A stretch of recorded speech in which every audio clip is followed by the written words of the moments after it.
आबाल्यं जलसेचनेन वर्णेनावालनिर्माणतः स्वेन श्रीकरपल्लवेन मृदुना श्रीराधिका माधवो यान् संवर्ध्य विवाहया नव्य कुसुमाद्यलोक्य सन्नर्मभिर्मोदेते सुलता तरुणः तान् वृंदावनी यानुमः।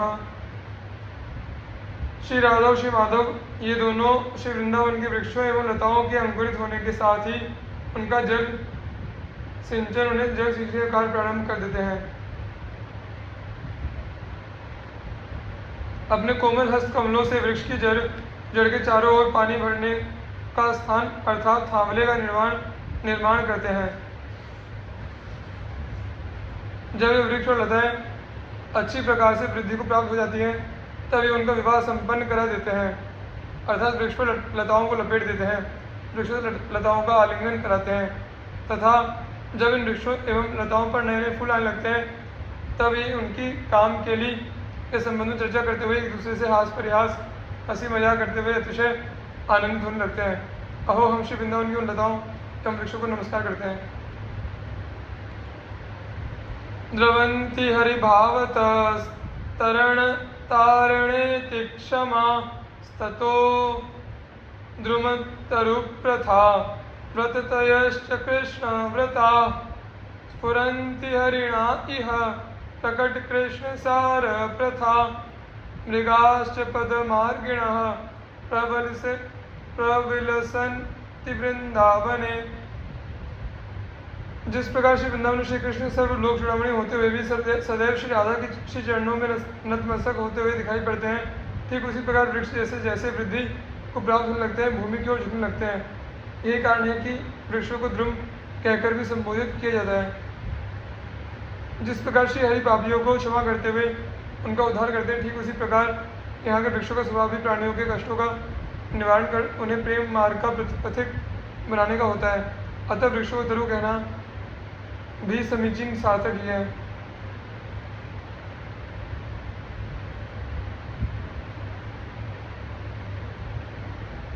जिस प्रकार श्री कृष्ण के आराधक संपूर्ण विश्व में फैले हुए हैं, ठीक उसी प्रकार वृक्ष एवं लताएं भी अपने बढ़ने के साथ साथ विस्तार प्राप्त होती जाती हैं, अतः उन्हें व्रतती कहना भी सार्थक है। जिस प्रकार श्री कृष्ण जी को श्याम वर्ण वाला कहा जाता है, ठीक उसी प्रकार श्री वृंदावन में पाए जाने वाले हिरण काले रंग के ही दिखाई पड़ते हैं, अतः हिरणों को कृष्ण सार कहना भी समुचित ही मालूम पड़ता है। जिस प्रकार श्री वृंदावन श्री कृष्ण श्री राधा जी के पद चिन्हों का अनुसरण करते हुए इधर से उधर दौड़ते रहते हैं, उसी प्रकार यहाँ के हिरण भी इधर से उधर उछलते कूदते हुए क्रीड़ा विलास में निमग्न बने रहते हैं, अतः हिरणों को मृग कहा जाना भी पूर्णतः उचित मालूम पड़ता है। अनंत रुचिमत्स्थलं स्फुरदनंत वल्लीद्रुमं मृगद्विजमनंतकं दधदनंत कुंजोज्ज्वलम् अनंत सुसरित्सरो वरमनंत रत्नाचलं स्मराम्यहमनंत तद् द्वयरसेन वृंदावनम।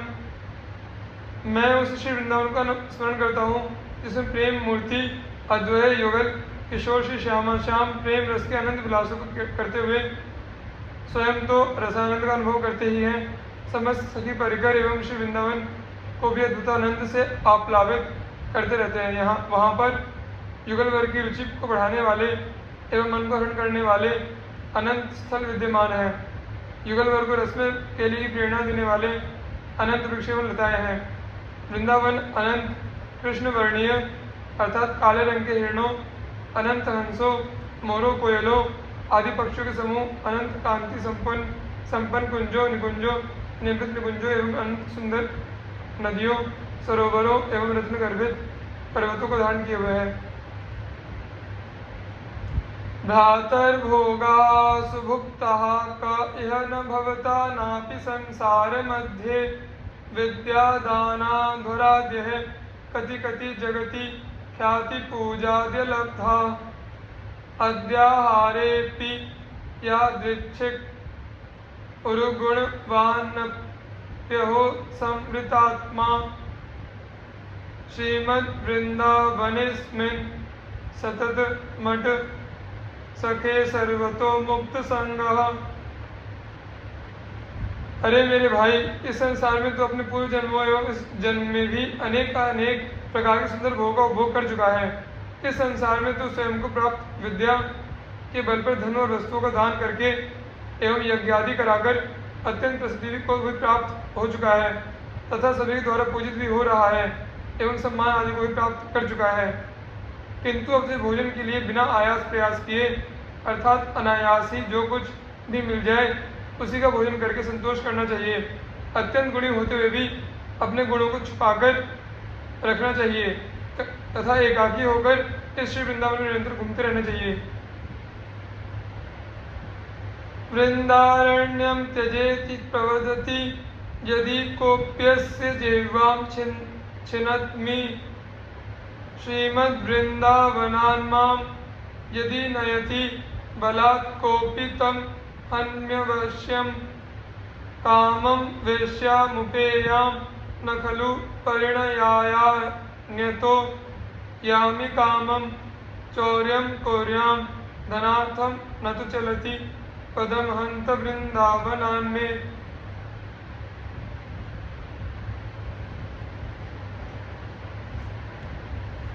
यदि कोई मुझसे वृंदावन को छोड़ने के लिए बलपूर्वक जबरन कहता है तो मैं उसकी जीभ काट लूँगा। यदि कोई मुझे वृंदावन से किसी दूसरे स्थान पर बलपूर्वक ले जाता है तो मैं उसे अवश्य मार दूंगा। यदि मेरे मन में काम वासना की इच्छा उत्पन्न होती है तो मैं वैश्य का संग भले ही कर लूँ, किंतु विवाह करने के लिए वृंदावन के बाहर किसी दूसरे स्थान पर नहीं जाऊँगा। यदि मेरे मन में धन प्राप्ति की लालसा उत्पन्न होती है तो मैं चोरी कार्य करने से भी पीछे नहीं हटूंगा, किंतु मैं निश्चित ही वृंदावन से बाहर के लिए एक कदम भी आगे नहीं बढ़ूंगा। परिहासेऽप्यन्या प्रिय कथन मूकोति बधिरः परेषां दोषानुश्रुतिमनु विलोके न धनयनः शिलावन निश्चेष्टः परवपुषि बाधालभविधो कदावत्स्याम्यस्मिन् हरिदयित वृंदावन वने। दूसरों से हंसी मजाक करते समय भी हंसी मजाक में भी दूसरों को अप्रिय कड़वी बुरी लगने वाली बातें न कहकर अर्थात वचन न बोलते हुए गूंगे व्यक्ति तरह चुप रहना ही अधिक अच्छा है।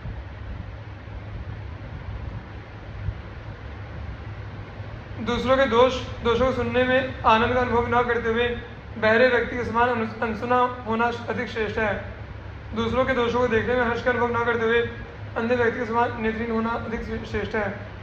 दूसरों के शरीर को थोड़ा सा भी कष्ट पहुंचे इसके लिए सक्रिय होने की अपेक्षा पत्थर की तरह निष्क्रिय होना अति उत्तम है। ऐसा कब होगा जब मैं गूंगा बहरा अंधा एवं शिलाखंड की तरह अड़िग होकर श्री हरि के प्यारे श्री वृंदावन में उज्जवल वास करूंगा।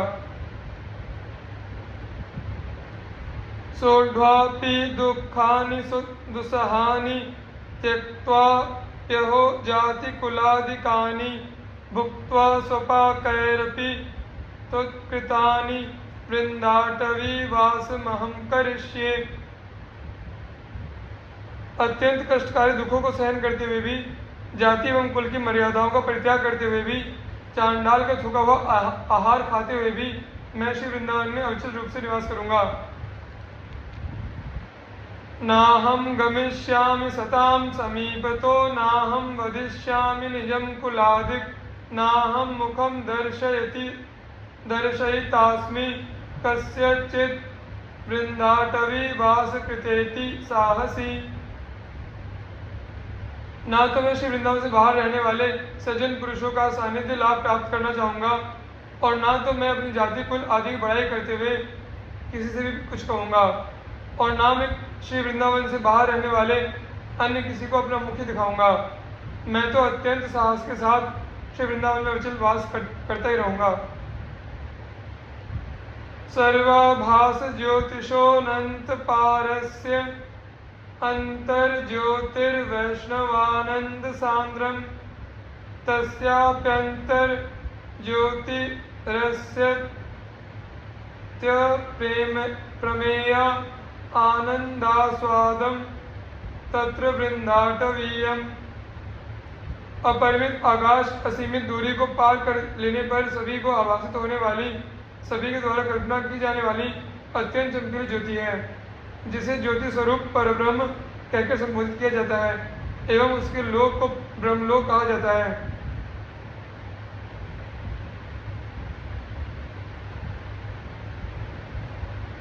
उसके भीतर मध्य में भगवान विष्णु तथा उसके राम कृष्ण नृसिंह वारा आदि अवतारों की नवता भक्ति के माध्यम से उपासना करने वाले वैष्णव जनों को सघन आनंद प्रदान करने वाले ज्योति स्वरूप वैकुंठ आदि धाम स्थित है। उसके भीतर मध्य में प्रेम लक्षणा भक्ति के माध्यम से श्री कृष्ण के ऐश्वर्य एवं माधुर्य मिश्रित रूप की उपासना करने वालों का ज्योति स्वरूप गोलोक धाम स्थित है। उसके भी अत्यंत भीतर अद्भुतानंद का आस्वादन कराने वाला प्रेम धाम वृंदावन स्थित है।